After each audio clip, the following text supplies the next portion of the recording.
আরজিকর কাণ্ড নিয়ে করণদিঘির রসখোয়ায় বিক্ষোভ মিছিল অনুষ্ঠিত। উত্তর দিনাজপুর জেলার করণদিঘি থানার রসখোয়াই মহিলা সমিতির উদ্যোগে আরজিকর কাণ্ড নিয়ে বিক্ষোভ মিছিল অনুষ্ঠিত হলো। এদিন বিকেলে প্রতিবাদী আন্দোলনে সামিল হয়ে অর্পিতা বিশ্বাস বলেন, হাসপাতালে চিকিৎসক নিরাপদ নয়, তাহলে আমরা কি নিরাপদ?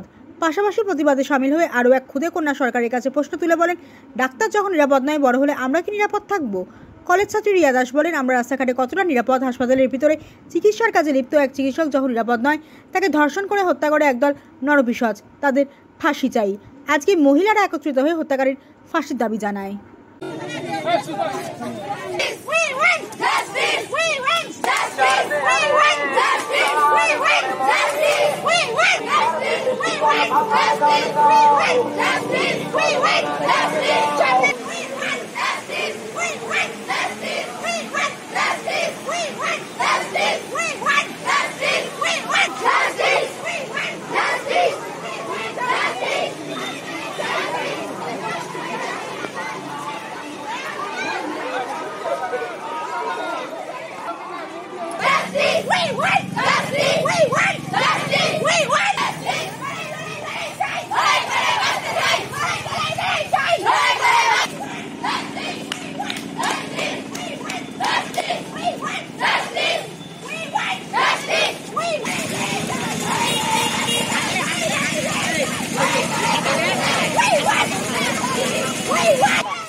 লাইনটা এখান থেকে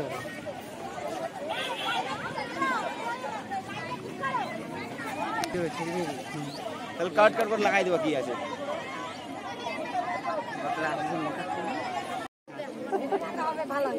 লে লে ছুটে গেল না।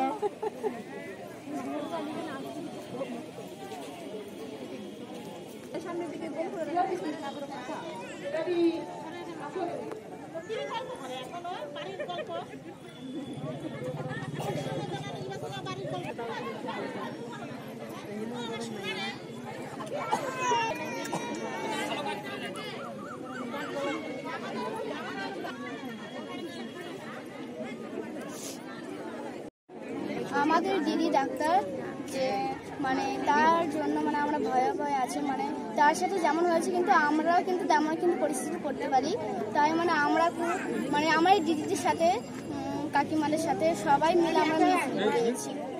অনেক ভয় আছে যাতে পরে আমাদের সাথে এটা না ঘটে, এটা আমাদের দাবি। আজকে মিছিলটা বের করছে যেহেতু আমি মেয়ে, আমার মেয়ে আছে, আমার পাড়ার মেয়েরা আছে, তারা স্কুল কলেজে যায়, তারা কেউ সুরক্ষিত নেই। আমরা এটাই চাচ্ছি, আমরা যেন সবাই সুরক্ষিতভাবে চলতে পারি। আমি আমার মেয়েটাকে বিদেশে পাঠিয়ে আমি যেন নিশ্চিন্তে থাকতে পারি যে না, আমার মেয়ে এখানে আছে, সুরক্ষিত আছে। তার জন্য আজকে আমাদের এই মিছিলটা নামানো। খুবই মর্মাহত আমরা। আজকে একটা ডাক্তারের যেখানে সেফটি নেই, সেখানে আমাদের মেয়ের বা আমাদের কি করে সেফটি থাকতে পারে? আমরা রাত নেই দিন নেই, যখন তখন আমাদের বাইরে যেতে হচ্ছে, বাইরে গিয়ে আমরা কাজ করছি। আমাদের বাড়ি একটু দেরি হলেই আমাদের মানে কেমন একটা ভয় আমাদের আতঙ্কে আমরা বাড়ি ফিরতে পারছি না। আমাদের পরিবারের গার্জিয়ানকে ডেকে নিতে হচ্ছে যে আমাদের এসে নিয়ে যাও। এটা কেন? এটা স্বাধীন বাংলা, তবে এটা কেন হচ্ছে মেয়েদের সঙ্গে? দাবি যে আরজি করার ঘটনাটা হয়েছে, তার জন্য আমরা খুবই দুঃখিত এবং সবাই ভয়ে আমরা চলছি, যাতে এই দোষীদের এমন শাস্তি হোক যে ওই শাস্তি দেখে আমাদের দেশ থেকে এই ধর্ষক জিনিসটা উঠে যায়। এটাই আমরা চাচ্ছি, যে সেটাই আমাদের দাবি। যেটা কেন হচ্ছে, এটা আমাদের সরকারের কাছে দাবি, যেটা আমাদের কেন হচ্ছে, আমরা মেয়েরা কেন সুরক্ষিত নেই। কি বড় রাত্রে রাস্তায় বেরোতে পারবো? আজকে ডাক্তারের সাথে যাওয়া হয়েছে, তা আমরা কি করে করবো? আরজিকর কলেজের যে ডক্টরকে ধর্ষণ করে খুন করা হয়েছে, তার প্রতিবাদে আজকে আমাদের সকল মা বোনেদের এবং আমাদের কলেজের স্টুডেন্ট নিয়ে আজকে আমাদের র্যালি বের করেছি। আর যদি ধর্ষকদের খুব তাড়াতাড়ি ফাঁসি না দেওয়া হয় তাহলে আমরা এর থেকেও আরো ভয়াবহ র্যালি বের করব, আর আমরা সবসময় প্রতিবাদ করে যাব। আমাদের দাবি ধর্ষকদের ফাঁসি, এটাই আমাদের দাবি, যাতে এরপরে পরবর্তীতে আমাদের মেয়েরা বা আমরা কেউ রাস্তাতে বেরোতে ভয় না পাই। এরকম শাস্তি হোক ধর্ষকের, যাতে আমরা মেয়ে স্বাধীনভাবে নিজেকে চলতে পারি রাস্তাঘাটে। রাস্তাঘাটে তো অবশ্যই ভয় লাগছে। আমারও মেয়ে আছে, আমার মায়েদেরও মেয়ে আছে, সবার মেয়ে আছে, সবাই বাইরে পড়তে যাবে। কারো মেয়ে ডাক্তার, কারো মেয়ে ইঞ্জিনিয়ার, কারো মেয়ে পুলিশ হবে। আজকে ডাক্তারের সাথে হয়েছে, কালকে যে পুলিশের মেয়ের সঙ্গে হবে না তার কি গ্যারান্টি আছে? তার কি গ্যারান্টি আছে যে কালকে পুলিশের মেয়েটার সঙ্গে হবে না, কালকে এই দিদিটার মেয়ের সঙ্গে হবে না, কালকে আমার মেয়ের সঙ্গে হবে না, কালকে কলেজে যাওয়ার সময় বাসে মেয়েদের এমন কোনো মেয়ে আছে? এমন কোনো মেয়ে আছে এখানে? এমন কোনো মেয়ে বা বউ বা বাচ্চা বা বুড়ি আছে যে বাসে বা রাস্তায় বা বাড়িতে কোথাও নিজেদের কোথাও মানে সেফটি ভাবে চলতে পারছে? হয় তাকে রাস্তায় গেলে ভয়ে ভয়ে যেতেই হবে, ওকে ভয়ে ভয়ে যেতে হবে। রাস্তায় গেলে পারে কেউ হাতে ঠেলা দিচ্ছে, কেউ ধাক্কা দিচ্ছে, কেউ টোন কেটে কথা বলছে। কে স্বাধীনভাবে চলতে পারছে? কোনো মেয়ে স্বাধীনভাবে চলতে পারছে না। আমরা ডাক্তার তিলোত্তমার মানে ধর্ষকদের এমন সাজা হোক যাতে আমাদের প্রত্যেকটা মা বোনেরা রাস্তা দিয়ে একদম স্বাধীনভাবে চলতে পারে।